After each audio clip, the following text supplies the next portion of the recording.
Welcome to the First Unitarian Universalist Church, a church of open minds and loving hearts since 1866, celebrating many sources of wisdom and many spiritual paths. Your faith, your doubts, your questions, your identity are welcome here. Find upcoming events in your order of service and join us after the service for coffee and donuts, either downstairs or in the commons, or bring refreshments outdoors to the high tables in the courtyard. Today, we are glad to welcome our guest preacher, Reverend Shay McKay. Reverend Shay McKay is a UU minister that identifies as a mystical pantheist with strong dose of religious humanism and a healthy integration of her Catholic upbringing. She brings all of this, along with her background as a musician and composer, to her ministry through Sacred Depths, an entrepreneurial adventure she is starting with her wife, Reverend Diana McLean, based in Minneapolis. Shay also works part-time at Unity Unitarian in St. Paul as the coordinator of outreach ministries and part-time at Eastside Neighborhood Services in Minneapolis as the coordinator or caregiver support. And she is the delighted mama of a Cavapoo named Gus, who just turned 1. We're so glad you are here.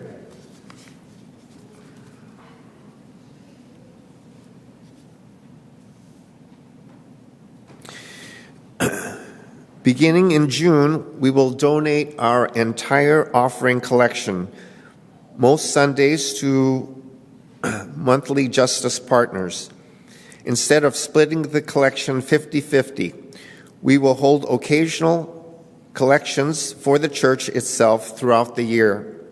We hope this practice will help increase the support we can offer to our justice partners as we strive to deepen our practice of justice and generosity. Immigration Justice provides for our June partner is Immigration Justice Fund, and Immigration Justice Fund provides support to individuals and families navigating refugees, immigration, and asylum processes. This fund is ongoing fund of First Unitarian Universalist Church and supports various initiatives, including current support for an asylum-seeking family. If you have an offering, please place it in an offertory box as you are leaving, or in the baskets as they are passed around. Use the QR code or go directly to our giving page on our website. Now let us enter this time of worship with these words from our minister in the 1870s, Reverend Eliza Tupper Wilkes. May our faith in humanity and our message of hope and good cheer light our way.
Good morning. I begin us this morning with a quote from Johann Goethe, followed by some chalice lighting words by Dorothea Kaufmann, who is a German Unitarian. Goethe says, "If not the eye was like the sun, it could not see the sun's majestic shine. And if not God's magic was in everyone, who could rejoice over anything divine?" Kaufmann writes, "From the bottom of my very existence, I am pervaded with light, shining colors to my eye, warmth to my skin, and inspiration to my soul. In this unity of creative sparks and sparkling creation, life unfolds. Let us open now our senses to the light within and around us, reflected here in this flame. Come, let us worship together."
Like to invite the children to come up, young at heart. Anybody who just wants to stand up and walk to the front. All right, we're going to tell a story today. The story is just called The Stream. This is an old Sufi story. So what I want you to do, we're gonna talk about this stream. So there once was a stream that started a long way off in the mountains. And this stream started running through the mountains. And it came to a valley and said, I can go through that valley, and went through the valley. And then it came to a forest and says, I can go through that forest. And the stream went through the forest. And it came to some meadow and grassland and some rocky terrain. And at every time it said, I can get through that. And the stream just went straight through that. Well, in its journeying, it eventually came to a desert. And as soon as that stream hit the sands of the desert just sucked all of the water up, and the stream disappeared. The stream thought about this for a minute, and because it really thought that its destiny was to get through that desert. It needed to get on the other side, just like it had done with the valley, just as it had done with the forest and the grasslands and the meadows and the rocks. It wanted to get onto the other side of that desert. But every time the stream touched the sand, the desert would just suck it all up. So it was sitting there wondering what to do when it heard a voice. And this voice was the wind.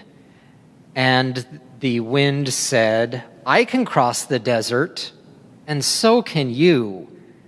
But the stream said, no, I can't. Look, every time I touch the sand, it sucks me up. But I need to get across. I want to get across. And the wind replied again, I can cross the desert, and so can you. But the stream said, wind, you can fly. I can't fly. I'm stuck here on the ground. How can I cross the desert? The wind replied, well, you can't cross the desert in the same way that you're used to doing things. You have to become absorbed in me, and I will carry you across. The stream didn't like this idea. It wanted to do this by itself, just like it had crossed all of its other barriers by itself. It was afraid that by being absorbed into the wind, it would lose a part of itself. It would lose its individuality, and it wouldn't be a stream anymore. And the wind said, stream, you're not going to be the same if you stay here. You are either going to be soaked up completely into the desert, or you're just going to become a marsh here at the edge of the desert. So you can't just be a stream anymore. You need to trust me, because this is always how it's been done. And the stream had a vague memory of at one point being carried by the wind. So it agreed. It agreed to be absorbed into the wind, and so the wind took all of the water vapor up into itself, carried that stream across the desert, and then deposited it back onto a high mountain where it then became a mighty river. Okay, so that was a good story. Think about what that means about relying on one another to become something that we might not be ready for, but might be better. As Connie plays our music, we're going to be following Daria up for some activities.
Good morning. It is good to be with you. I invite you to settle in here as we create a place of communal caring and connection. It's our time to pause amidst the busyness of our lives, to slow down enough to consider the beauty that is here all around us, and to open a space for listening and love. Here, we honor all who support us in this caring, loving, and all-inclusive ministry. We send gratitude to Rhonda Lorenz, serving as our caring coordinator for the last 2 weeks, arranging care for our members and friends in need. Paula Horner and Ann Lean will take over tomorrow for the next 2, and we thank them for that. The members of our caring committee are wonderful examples of our compassionate community, holding us up as we go through challenging and happy times. These last 2 years have taken a lot out of us. They have taken a lot from us. If during this time of increasing needs in our lives you are experiencing challenges, we encourage you to reach out for support and help. Many of us may need additional care, whether it be personal pastoral care or other assistance, and we encourage you to reach out to Reverend Luke or myself with that request. In this community, we share pieces of our lives with one another. We do this because all people here have value. Each person's experience matters. We lift up those who are experiencing sadness, illness, or loneliness. May the strength and love in our congregation help guide you. We revel in those who are experiencing joys in their lives. May their happiness lift us all, and may their joy filter into all around them. May all of us find love, hope, joy, and healing strength in our community. And some fun news this morning. This year's Rochester Fest Parade Grand Marshal is our own George Thompson. For more than 55 years, he has shared the need for the Rochester community to love and understand all people. George is an activist in our community and is presently a part of the exhibit at the Rochester History Center, which exhibits information on Rochester's early Black pioneers. We thank George for years of positive contributions to the Rochester community, and you can wave at him on Saturday as he rides in the Rochester Fest Parade at 2 p.m. And we celebrate with Harriet Hodgson this morning, a prestigious award presented to her. Her book, Grief Doodling, Bringing Back Your Smiles, has been awarded the Indies Award, which recognizes the best books published in 2021 by small independent authors. She is a published author of over 44 books. We'll be sharing her doodling techniques in a workshop here on next Saturday, and all are invited to attend. Sign up is in your e-news, and we congratulate Harriet. As our UUs have been doing for over 150 years, we are continuing to adjust to an ever-changing world and new ways of doing things. Through this time of adjustments and canceling and rescheduling, we ask for hope and patience, understanding and acceptance, and a renewed commitment of service to those in our lives, church, and community. May the faith in the Spirit of life, love for the community of earth, and love for the light in each other be ours now and in all the days to come.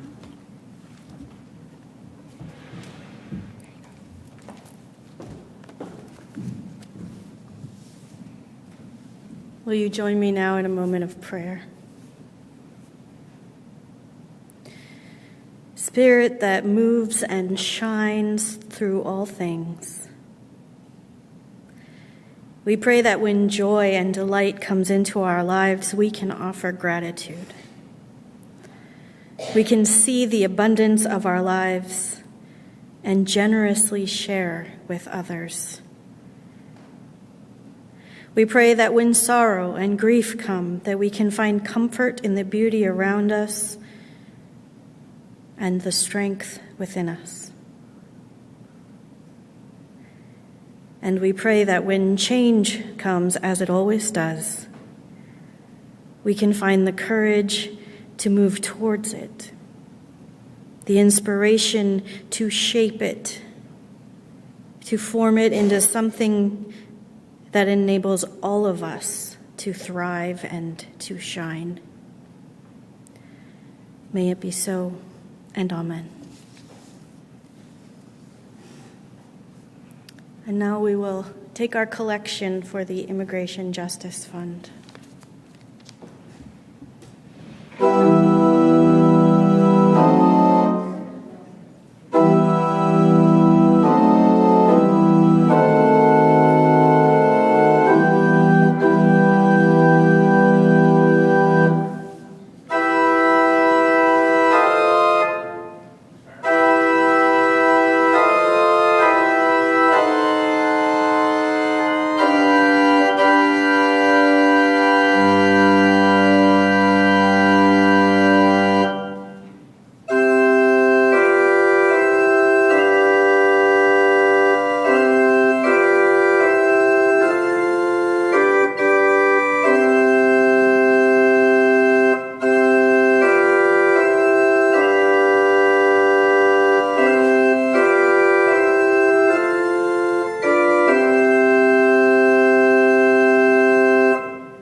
The reading for today is I Got Kin by Havas. Plant so that your own heart will grow. Love so God will think, I got kin in that body. I should start inviting that soul over for coffee and rolls. Sing, because this is the food of our starving world, what our starving world needs. Laugh, because that is the purest sound.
You see me okay?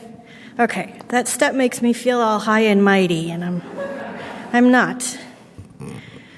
So, I titled the sermon today, The Great Emergence, because of the book that I'm going to quote later in the sermon, but I thought,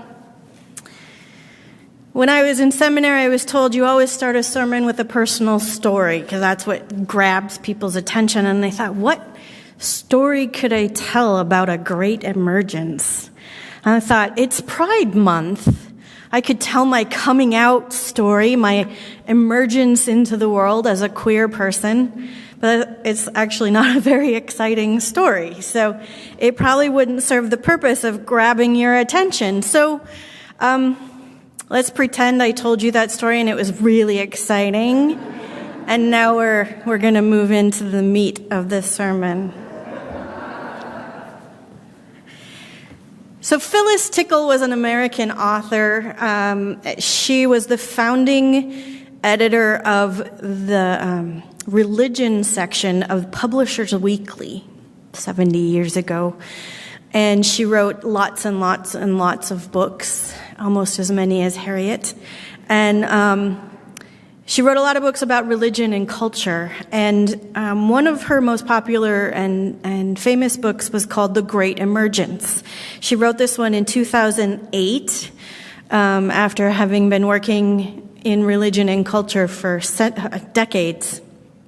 And in The Great Emergence, Tickle says that she was writing particularly about Christianity and its history, but was then towards the end of the book expanding that to religion in general. And she said, Christianity every 500 years or so has gone through a massive upheaval.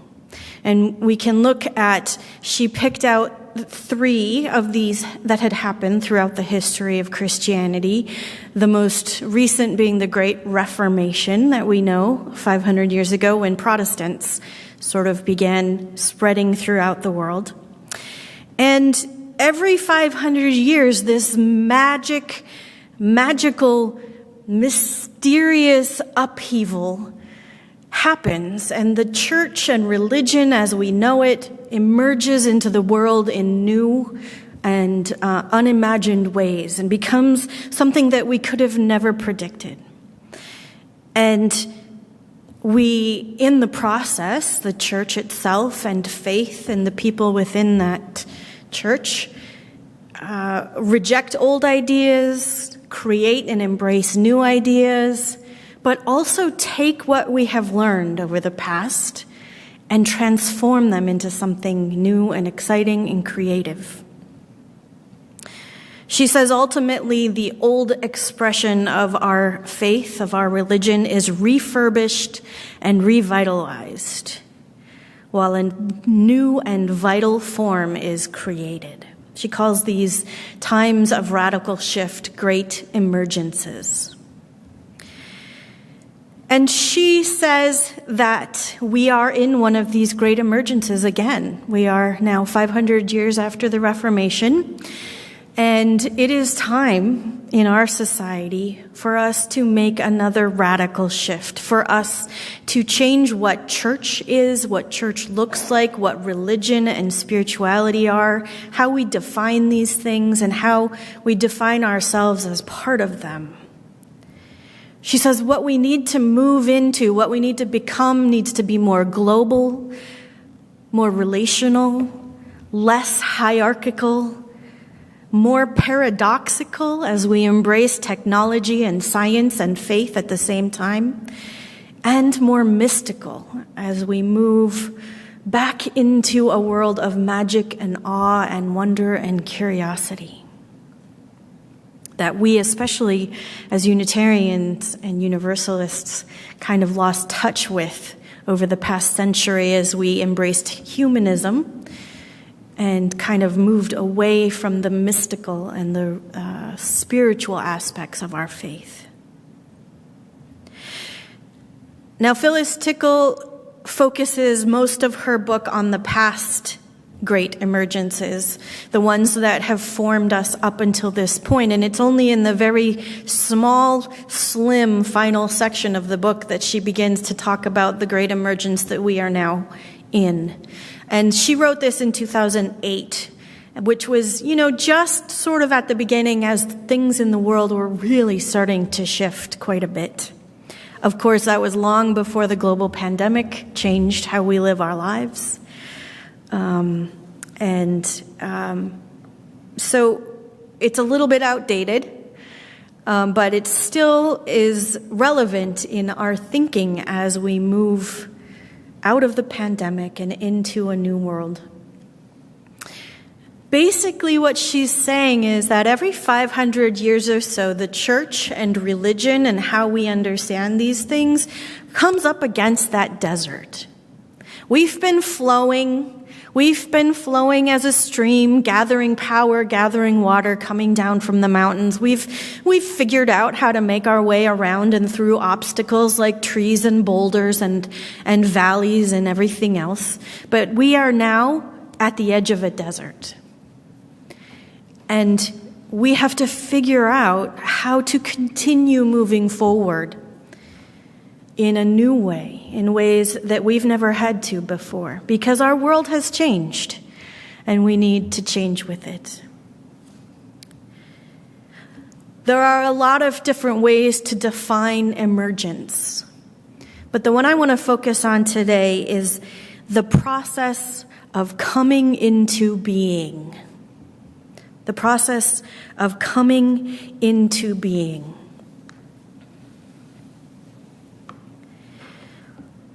One of the significant factors that Tickle says in her book towards moving us into a great emergence is that changes are taking place not only theologically and not only within our religious institutions, but they were happening in concert with, they were happening simultaneously as political, social, scientific, technological, ecological changes were taking place in the world around us. And that we don't act in isolation.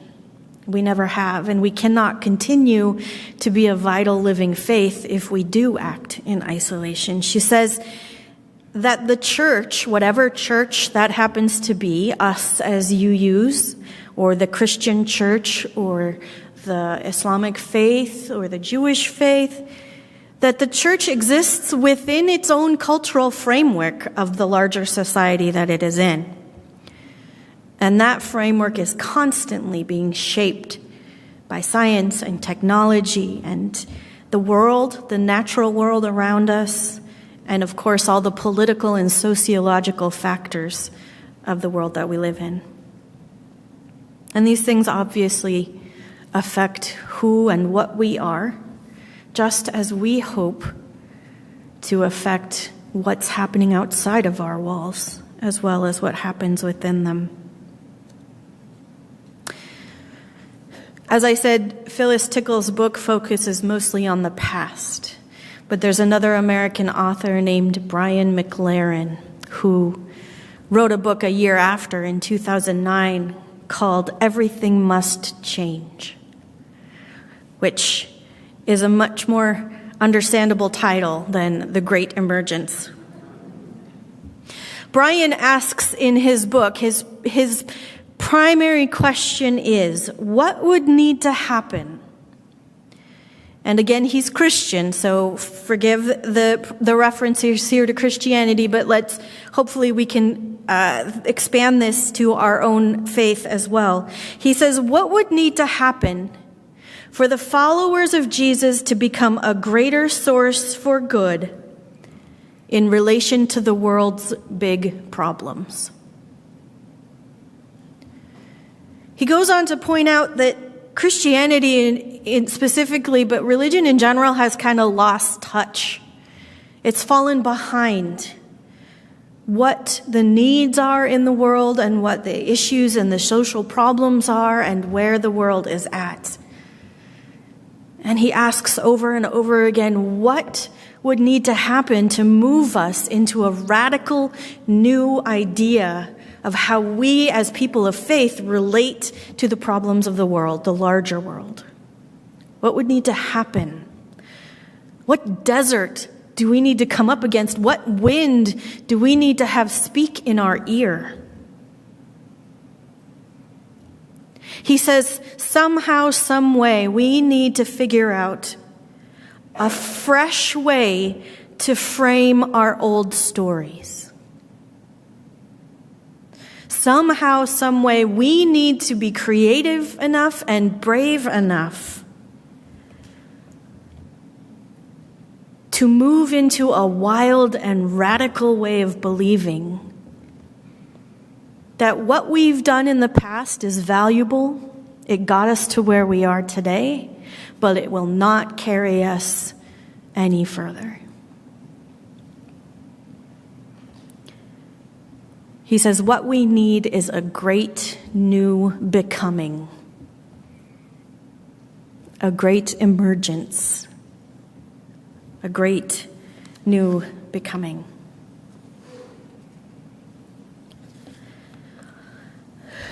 Here's a story I will tell. I was reminded the other day by a friend of the entire process of a butterfly being born as a caterpillar, living its entire early life as a caterpillar on a leaf that it then eats so that it can grow. And then at some point it begins to spin its cocoon. And within that cocoon, it breaks down completely into a goo. She said a goo, a big goo. And that goo is both nothing resembling the caterpillar it once was, and it is nothing resembling the butterfly it will become, and yet it is both at the same time. Because in its DNA is both what it needed to be a caterpillar to get to this point and what it needs to become the butterfly. And it needs that time in the cocoon to kind of stew in the goo before it can emerge into flight.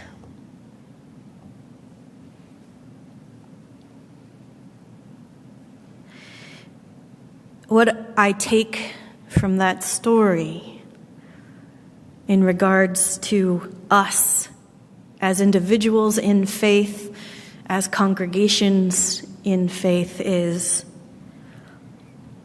that we have within us the memories and the history and the traditions of who we have been,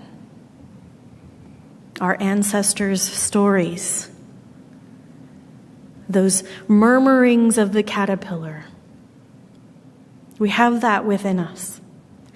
And we have within us magic, light. We are kin of God who are going to be invited for coffee and rolls in this new and next world. We have inside of us exactly and everything we need to move into flight, to move into becoming something new.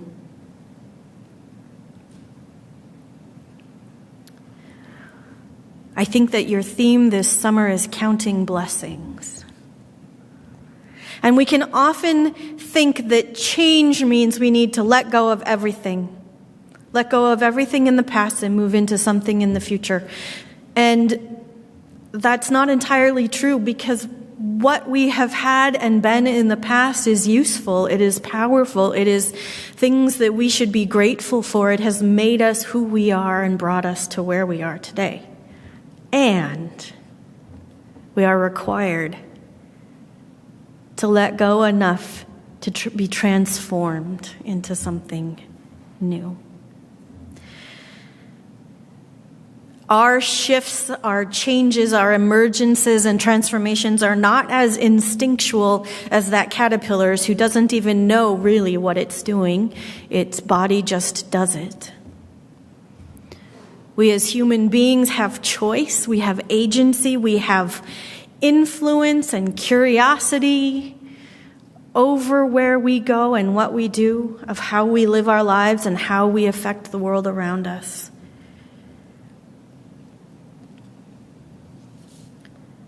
So, what do we do at the edge of this desert? What do we do as we move out of the pandemic into a different kind of world? As we move through this time where political upheaval and injustice and climate change are all becoming more apparent and more appalling, as we sit on the edge of this great change, this radical shift, how do we become something new? How many of you have, over the past few years, gotten involved in the upcycle lifestyle? HGTV and Etsy, and making something new out of something old, something, like those people who take milk crates and make bookcases out of them, that if I did it, I would just look like I lived in an abandoned warehouse or something, but somehow they make it look beautiful. Upcycling, somewhat. There was a UU minister named Sarah Lammert back in 2018 wrote a book called Upcycle Your Congregation. And she had multiple UUs write essays about creative ways to transform your faith community. She said, "It is important that we must get inspired and inspire ourselves and each other in the service of vitality." This is in the service, this change, as you heard in the story, this is in the service of continued life. This is in the service of how we can thrive rather than just exist. Reverend Lambert says, "We must take the ingredients we have, we must count our blessings, recall our stories, gather together our strengths and our talents, take the resources and ingredients we have at hand, and create new possibility." She says, now is the time to take risks in the service of innovation and new life. One of the essays within that book is written by Reverend Vanessa Southern. And she begins her essay by asking, "The stories we tell about ourselves and our congregations, are these the only stories that we know how to tell?" And for a lot of us, the answer is yes. Phyllis Tickle and Brian McLaren asked the same question. Are these the only stories we know how to tell? How can we start telling different stories? How can we reframe old stories? Reverend Southern says we need to unleash our own brand of magic and fierce love into the world. And she's talking about Unitarian Universalists. She says now is the right time, and the world is desperately in need of the messages that we preach, of the principles we believe in, that we need to unleash that magic and that fierce love into the world.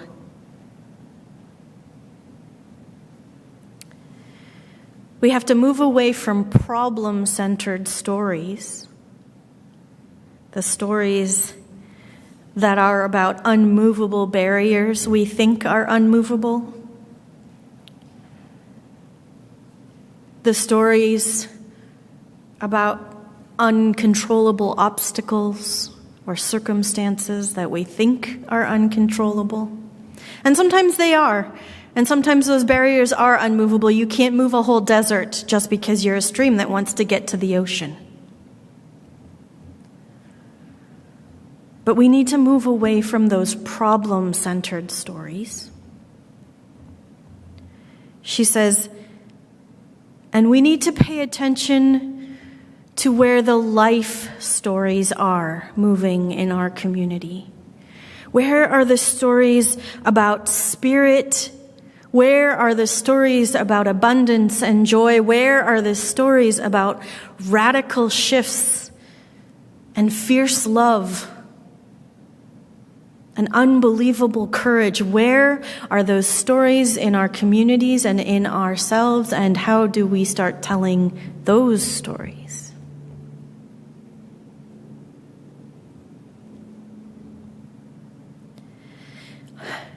She says that our subconscious takes cues from our conscious thoughts and our conscious words.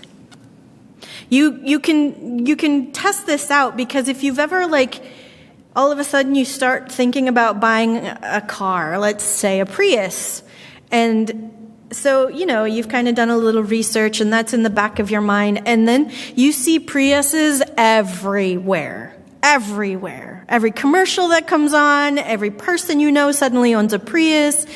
Every car you're parked beside in the parking lot is a Prius, right? I had a friend who was trying to get pregnant last year, and she saw pregnant women everywhere. And she wasn't making them up, but she was just more aware of them.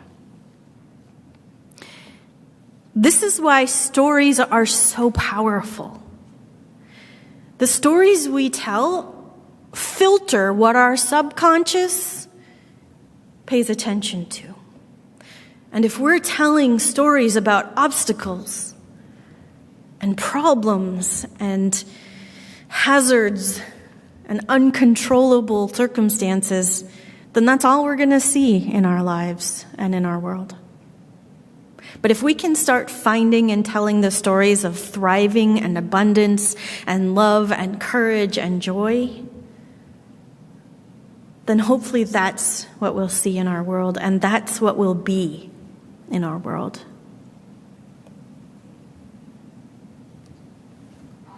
So, as we come out of the pandemic, as we are living now in a world that is in upheaval in so many ways, we are being called as Unitarian Universalists, as people of faith,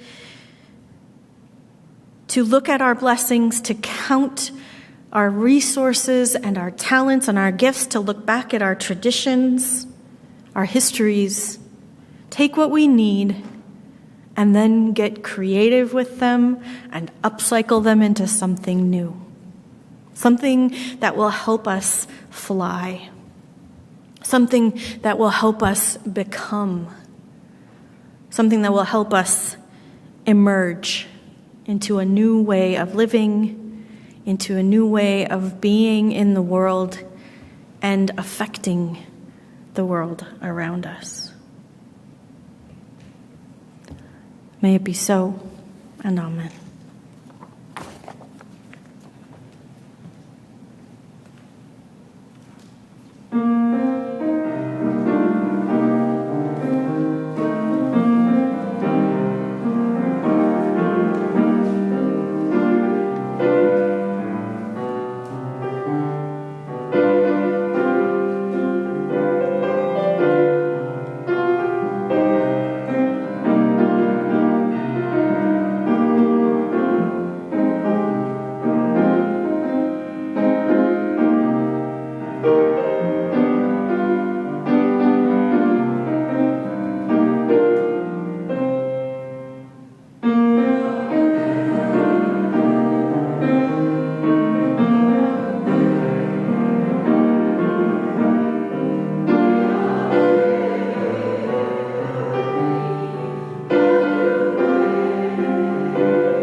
As we leave today, I end again with the words of Deborah Kaufman. Let us open our senses to the light within and around us, and let us send it out with shining examples into the world.